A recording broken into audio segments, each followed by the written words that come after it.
वाणी को पवित्र करें।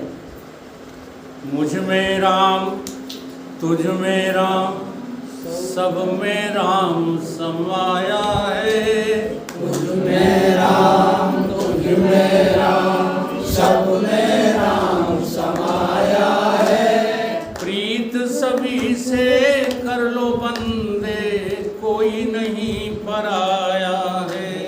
प्रीत सभी से कर लो बंदे, कोई नहीं पराया है। मुझ में राम, तुझ में राम, राम समाया है। प्रीत सभी से कर लो बंदे, कोई नहीं पराया है। अब हम बोल रहे हैं कि मुझ में राम, लग रहा है तुम्हें अपने में राम? अनुभव करते हो कभी तुम कि मेरे में राम है? कैसे अनुभव करो जब तुमने बहुत दूर बिठाल रखा है राम को? अयोध्या में बैठे हैं राम, अयोध्या में भी हैं सर्वव्यापी होने के नाते, लेकिन तुम अपने में अनुभव करो। कभी कांटा लगा है आपको? कांटा, जब कांटा लगता है तो दर्द होता है, उस दर्द को एहसास करते हो? एहसास करते हो कि नहीं? एक तो दर्द होता है। अभी अभी वो बात आई इसलिए मैं जिक्र कर रहा हूँ। इन्होंने कहा वकील साहब को यदि कष्ट हो और वे चिल्लाएं कि दवा दो, तो तुम ये मत समझ बैठना कि अज्ञानी रो रहा है। वहाँ भी ज्ञान है। कांटे को लगा, लगा कहाँ?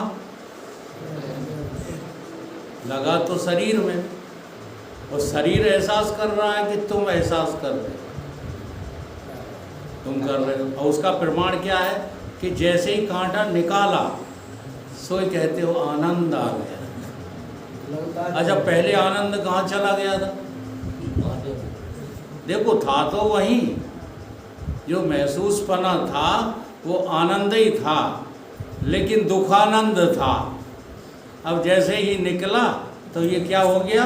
सुखानंद हो गया। अब सुख और दुख के प्रति सजग हो जाओ। आनंद पहले भी था, आनंद अब भी है, आनंद हमेशा रहेगा। इसलिए आनंद रूप तुम राम ही तो हो। मुझ में राम, तुझ में राम, सब में राम समाया है। मुझ में राम, तुझ में राम, सब में राम समाया है। प्रीत सभी से कर लो बंदे, कोई नहीं पराया है। प्रीत सभी से कर लो बंदे, कोई नहीं पराया है। मुझ में ओम, तुझ में ओम, सब में ओम समाया है। मुझ में ओम, तुझ में ओम, सब में ओम समाया है। अब इसका अनुभव कैसे करोगे? ओम का अनुभव, राम का अनुभव तो तुमने जो है दर्द के उदाहरण से कर लिया, लेकिन ओम का अनुभव कैसे करोगे? तो ओम जो है वो 3 मात्राओं से और अमात्र से बना है। तो थोड़ा माताओं को कठिन पड़ेगा, क्योंकि ओम अक्षर ज़्यादा पढ़ा नहीं है, अनुभव नहीं किया, लेकिन देखा सबने। आप आजकल तो दरवाजे दरवाजे पे लिखा रहता है ओम। अच्छा, जो उस तरह से ओम लिखते नहीं, औ वाला ओ बना कर, वो गलत होता है। सही ओम कौन सा होता है? एक मात्रा, दूसरी मात्रा ऊ जैसी, और उसके पीछे हलंत, और फिर उसमें चंद्र बिंदु, है ना? अब ये अक्षर जो है हर व्यक्ति के पास है कि नहीं? दिख रहा है? तुम्हारे शरीर में ये आकार दिख रहा है सबके में। अब चाहे जिस जाति का हो, चाहे वो ठाकुर हो, ब्राह्मण हो, यादव हो, हाँ, नरवरिया हो, कोई भी हो, देखो वो दिख रहा है कि नहीं? पहली घुंडी आँख की तुम्हारी, दूसरी घुंडी दूसरी आँख की, और जो अब मात्रा लटक रही वो नाक तुम्हारी, और मोह चंद्रबिंदी है कि नहीं ओम। थोड़ा भाव में डूबो। हाँ, तो भगवान का नाम और भगवान का रूप दोनों तुम ही हो, तुम्हारे अलावा और कोई है ही नहीं। लेकिन हम चक्कर में किसके पड़े हैं? भगवान को भूल करके, और भगवान ने जो माया के द्वारा रच दिया है उसको समेटने के चक्कर में पड़े, समेटा समेट लगे हो। हाँ, वो गाड़ी एक बोलती थे तो 3 लड़के खड़े थे, कोई कुछ बोल रहा था, कोई कह रहा छुपक छुपक कहती, तो एक बोला बड़ी सच्ची बात, गाड़ी एक ही बात कहती आई, ले ले आओ धरते, ले ले आओ। तो उसी गाड़ी की तरह हमारी प्रवृत्ति बन गई है, अभी भी चैन नहीं है, शरीर जर्जर हो रहा है, लेकिन भागते कहाँ हूँ समेटने के लिए, और बातें का ही करते हो सत्संग की। बस गड़बड़ ये हो रही है, ये गड़बड़ मिटाना पड़ेगी। हाँ, एक बार काम कराओ, काम करने में कोई रुकावट नहीं है, लेकिन बातें मत करो काम की। अगर तुम कुछ जो है सत्संग से प्राप्त करना चाहते हो तो बातचीत केवल सत्य के विषय में करो, काम जगत का करते रहो, काम रुकता थोड़ी है। हम नहीं रहेंगे तब भी काम चलेगा, है ना, हमारे पूर्वज थे तब भी काम चलता, काम तो चलता ही रहेगा। तो ये जो ले जाने वाली प्रवृत्ति है ये बहुत खराब है। अब उदाहरण तो हम देंगे सेठ का, लेकिन घटेगी सब पर। एक बहुत मालदार सेठ था, मर्सरी गाड़ी में बैठा चला जा रहा था और उसने अपना टैप चालू कर दिया, गाड़ी में लगे रहते हैं ऑडियो टैप, तो उसमें एक भजन आ रहा था, आया है सो जाएगा, हाँ, राजा रंग फकीर, एक सिंहासन चढ़ चला एक बंधा जाए। और उसका अर्थ वो ये कर रहे थे महात्मा जी उसमें कि न कोई यहाँ से कुछ लेकर गया है और न लेकर के जाएगा। अगर तुम्हें कोई अभिमान है तो ले जा कर के दिखाओ। अच्छा, पैसे वाले होते हैं ना, बहुत घमंडी होते हैं, अभिमानी होते हैं। सेठ था अरबपति खरबपति, उसे गुस्सा आ गया, उसने कहा मैंने जो कुछ कमाया है वो ले जा कर के दिखाऊंगा, महात्मा जी तुम्हारी बात गलत सिद्ध करके बताओ। वो अपने घर गया, 19-20 फैक्ट्रियों का मालिक था, सबको बुला भेजा और एक घोषणा की कि जो व्यक्ति हमको ये हमारा माल, हाँ, चल अचल संपत्ति मेरे मरने के बाद मेरे साथ भेजने की कला जानता होगा और मुझे बताएगा तो मैं 1 करोड़ रुपए इनाम दूंगा। थोड़ा बहुत नहीं, 1 करोड़ रुपए इनाम सुनकर के लोग हंसने लगे, कहने लगे कैसा पागल है, क्या मालदार, क्या फकीर, क्या गरीब, क्या साधु, क्या असाधु, सब इस बात को जानते हैं कि यहाँ संसार से कोई कुछ लेकर, और ये कह रहा है कि हमको वो कला बताओ, और नहीं बताओगे हाँ तो 1 करोड़ रुपए नहीं मिलेगा। अब कोई तैयार नहीं हुआ तो उसने रेट बढ़ा दी, 5 लाख रुपए करो, 5 करोड़ रुपए कर दिए कि मुझे कोई युक्ति बताए कि ये माल सब समेट के मरने के साथ ले जाएं। तब तक वो जो है किसी संत के कानों में ये बात पड़ गई, उन्होंने कहा मैं युक्ति बताऊंगा। उसने सेठ से कहा जा करके, सेठ जी मैं तुम्हें युक्ति बताऊंगा कि ये सारा माल कैसे ले जाया जा सकता है अपने साथ। तो उसकी बाँछें खिल गईं आंखों में चमक आ गई, कहने लगा कोई तो इस जो है दुनिया में वीर पैदा हुआ है। अरे संत तो पहले से ही वीर हैं, वो जानते हैं इस रहस्य को कि कैसे ले जाया जा सकता है और कैसे ये हम ले नहीं जा सकते। इसी युक्ति का नाम तो है ज्ञान, और ज्ञान किसको कहते हैं? तो बताओगे भैया कैसे ले जाओगे? तो महात्मा जी ने पूछा कि तुम अमेरिका गए हो? बोला हाँ गए हैं। तो अपनी करेंसी यहीं छोड़कर गए हो कि लेकर गए हो?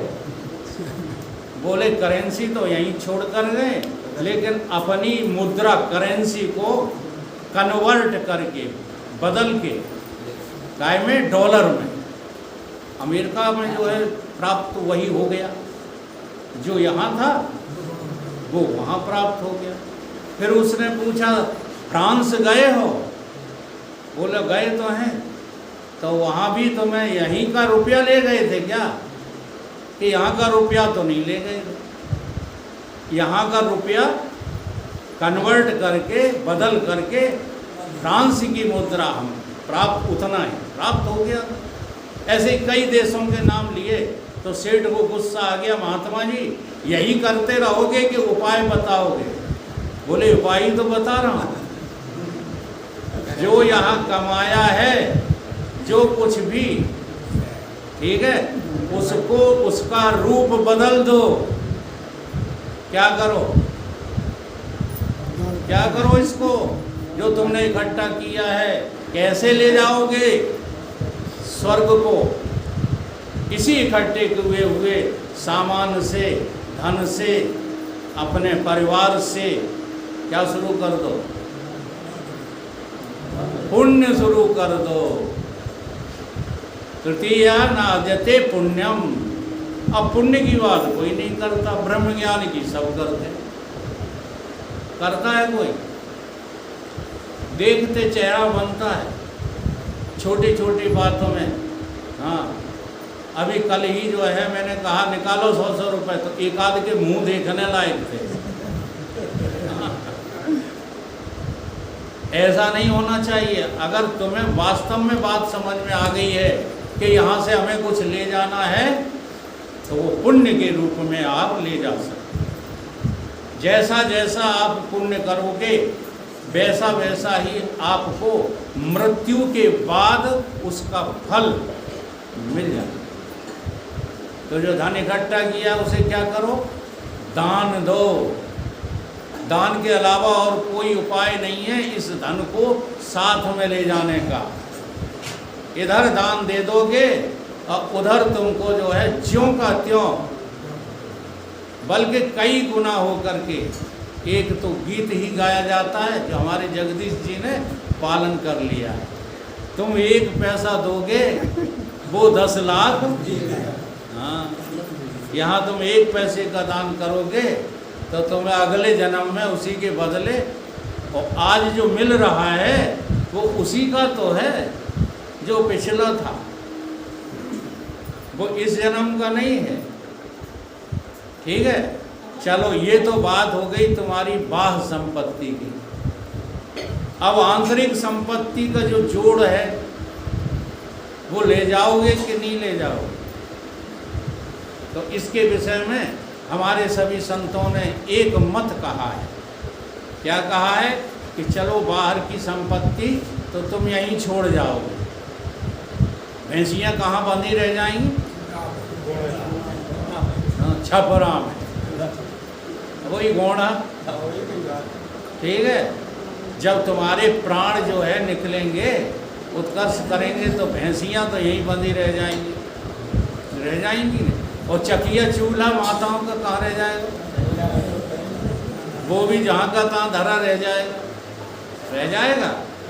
अब यहाँ दरवाजे से आगे कोई साथ में चलेगा तो केवल जो है गांव के लोग जाएंगे। कहाँ तक?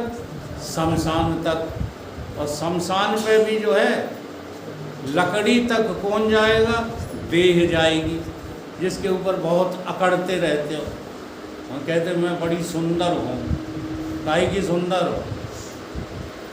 कोई कोई कहता हम क्या दिखाएं, हम तो देखने लायक ही नहीं है। क्यों नहीं हो देखने लायक? ये ऊपर से मिठाई पर मुलम्मा लगा हुआ है। अच्छा सफ़ेद सफ़ेद लगा दो तो कैसी हो गई मिठाई? ये चमकने लगी तो सुंदर हो गई। और काला काला लगा दो तो गोरी माटी काली माटी सब में उसी की छाया है। अब ये माटी गोरी और काली हो गई है, उसको कहते हो सुंदर है बहू और कुरूप है। अरे भैया न तुम कुरूप हो न तुम सुंदर हो, तुम तो इन दोनों के जो है अधिष्ठाता हो। इतना समझने की कोशिश करो तो फिर क्या साथ जाएगा। यहाँ से आगे तो यहाँ से तो आगे धर्म ही है साथी, यहाँ से तो आगे सत्संग ही है साथी। इसके बिना तो अधूरा रहेगा रे मन, ये 2 दिन का मेला रहेगा। काहिम न जग का झमेला रहेगा। अगर ले जाना है साथ में तो केवल सत्संग करो। सत्संग से दान करना आ जाता है, सत्संग से सेवा करने की अकल आ जाती है, सत्संग से प्रीत करने की अकल आ जाती है। अब जितने सत्संगी हैं बताओ कौन किससे दुश्मनी है? यहाँ जितने लोग बैठे हैं किसी से लड़ाई है? और घर जाए कि ईमानदारी से बताइए शासन की बहुमन से है कि नहीं, और बहुओं की सासों से। और तुम घर जाकर के जो भी काम कर रहे हो, हाँ शिक्षक की डीओ से है, डीओ की शिक्षक से लड़ाई। इस संसार में द्वंद्व पसरा है, द्वंद्व। लेकिन सत्संग में द्वंद्वातीतम गगन सदृशम तत्वमस्यादि लक्ष्यम। यहाँ द्वंद्व का कोई सवाल ही नहीं। अब देखो जहाँ तुम्हें शांति मिलती है वहाँ के लिए तुम चलने को आने को तैयार नहीं। एक आदमी आ रहा है तो एक ही आ रहा है, वो दूसरा तैयार नहीं कर पा रहा है ना। नहीं, एक बात हम आपकी स्वीकार करेंगे कि कोई तैयार नहीं होता। अगर इतना ही सरल काम होता हाँ तो तैयार हाल हो जाता। अब तैयार करना तो कल तुम ये कहते ना कि कल वकील साहब 10-10 हज़ार रुपये बांट रहे, जो सत्संग में आएगा उसको 10-10 हज़ार मिलेंगे, तो मार नहीं रहेगा। हाँ लेकिन क्षमा करना, कहीं झूठ भी मत कह देना, नहीं मेरा भटवान पूरा छूट जाएगा। हाँ भैया, हाँ जो विनती है, मैं तो उदाहरण दे रहा हूँ, ठीक है। तो दुनिया में इकट्ठे करने में सरलता है। दुनिया वालों को तुम कैसे भी इकट्ठा कर लो, नौता कर दो।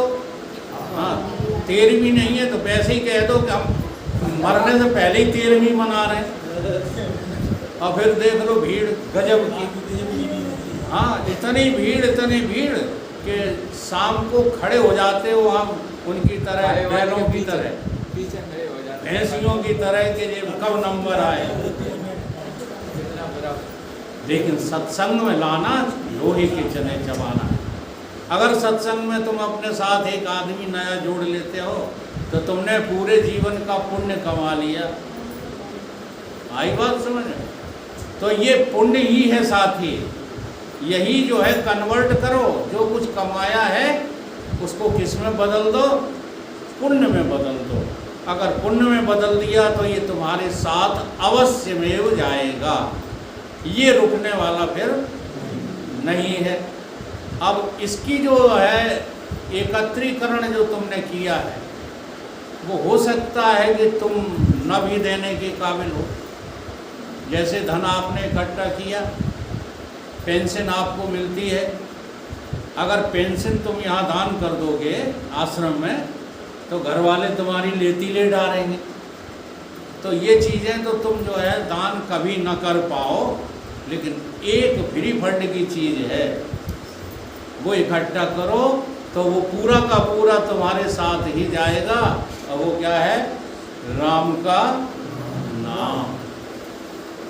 अब राम नाम इकट्ठा करने में कंजूसी करते हो। राम नाम तुम जो है कभी लेते ही नहीं हो, तो इकट्ठा कहाँ से करोगे? ईमानदारी से बताओ, सामने वाले से जब तुम राम राम करते हो तो बिना स्वार्थ के करते हो कि स्वार्थ के?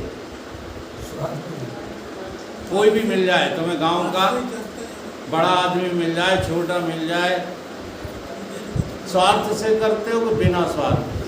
बिना स्वार्थ नहीं करते। ध्यान दो। अब जरा सुनो मेरी बात सुनो। मैं जो बता रहा हूँ उसमें आपकी बुद्धि सुलझ जाएगी। और जब तुम्हें कोई सत्संगी मिलता है तब भी राम राम करते हो? क्या स्वार्थ है बता? है कोई स्वार्थ? तो बस हर आदमी में राम देखना शुरू कर दो, तुम्हारी राम राम निस्वार्थ हो जाएगी। लेकिन तुम उस आदमी को सरपंच देख रहे हो, मास्टर देख रहे हो, कलेक्टर देख रहे हो, तो स्वार्थ से राम राम हो रही है। और राम देख रहे हो तो निस्वार्थ राम राम। इस राम के नाम की बहुत बड़ी महिमा हमारे रामायण में गाई गई। राम से बड़ा राम का नाम। कैसे है ये बात समझ में नहीं आती। तब एक बार नारद जी ने नारायण नारायण करते हुए एक बहुत बड़े राजा के राज्य से निकले और उस राजा से कहा, उस राजा का नाम था सुबंध। सुबंध था कि कुबंध था? सुबंध नाम था। उससे कहा कि आज बहुत बड़ा सत्संग हो रहा है और वहाँ आज के समाज के सभी ऋषि मुनि संत साधु एकत्रित हो रहे हैं, तुमको भी जाना है। राजा ने शहर स्वीकार किया। नारद जी का काम क्या है? ऐसे ही सब जगह सूचना पहुंचाना। हाँ, महामुनि हैं, देव मुनि, देव ऋषि हैं नारद, तो हमसे नारद भी नहीं बना जा रहा। अरे कम से कम आओ नहीं, कम से कम उसे अपनाओ नहीं। हाँ, तो भिंड से ज़्यादा संख्या तो लेकर आओ, नारद बन जाओ। उन्होंने कही ठीक है महाराज जाएंगे, लेकिन हमें सत्संग में जाने का सहूर तो बता दो। तो नारद ने कहा कि देखो वहाँ बड़े बड़े ऋषि मुनि होंगे, वहाँ बाबा भी होगा भटवासपुरा का, राय सिंह भी होंगे, हाँ माताएं भी होंगी, वहाँ बहुत लोग इकट्ठे होंगे, लेकिन सबको तू प्रणाम करना, सबको राम राम करना, केवल विश्वामित्र को मत करना। उन्होंने कही क्यों महाराज, विश्वामित्र को क्यों ना करो?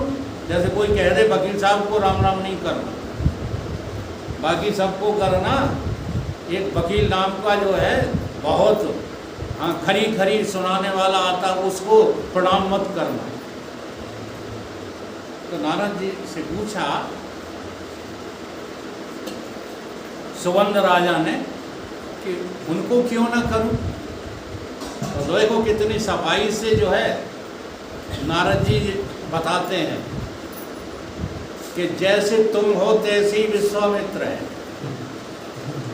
हाँ, तुम चक्रवर्ती राजा हो और विश्वामित्र भी अयोध्या के राजा है।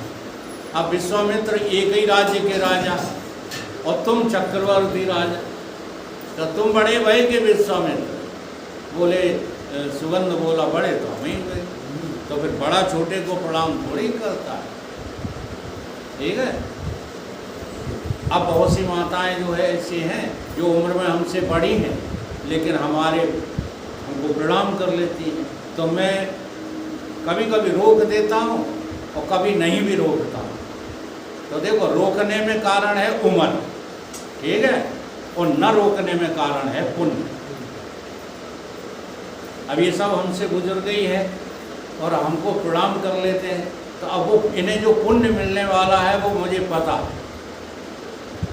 प्रणाम करने वाले को नहीं पता, लेकिन मुझे पता है कि वो पुण्य इनको कैसे मिल रहा है।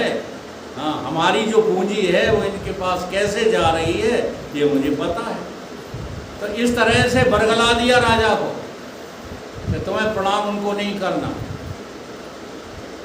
और वो उस समय के ऐसे जो है ऋषि थे, हाँ, कि जिनको यदि क्रोध आ गया तो फिर बचाने वाला कोई उनसे था नहीं। सुबंध राजा ने वहाँ जाकर सबको प्रणाम किया, लेकिन ऋषि विश्वामित्र को प्रणाम नहीं। क्रोध अग्नि जलने लगी हृदय में। अब देखो ब्रह्म ऋषि हैं और आप लोग कहते हो ब्रह्मज्ञानी को क्रोध नहीं आना चाहिए। पूरा शरीर जल रहा है क्रोध से, कह कुछ नहीं रहे, क्योंकि ब्रह्म है। बड़ी मर्यादाएं हैं इसमें, लेकिन माने नहीं।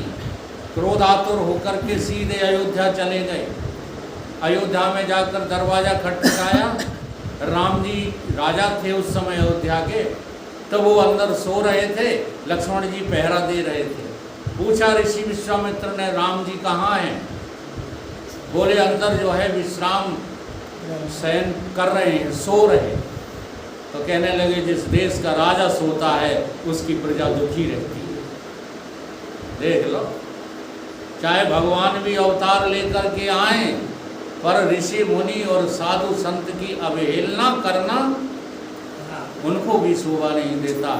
तो उन्होंने कहा जिस देश का राजा सोता है उस देश की प्रजा दुखी रहती है। तो लक्ष्मण जी ने कहा भाई क्या दुख है? बोले तुम्हें नहीं, राजा को बताऊंगा।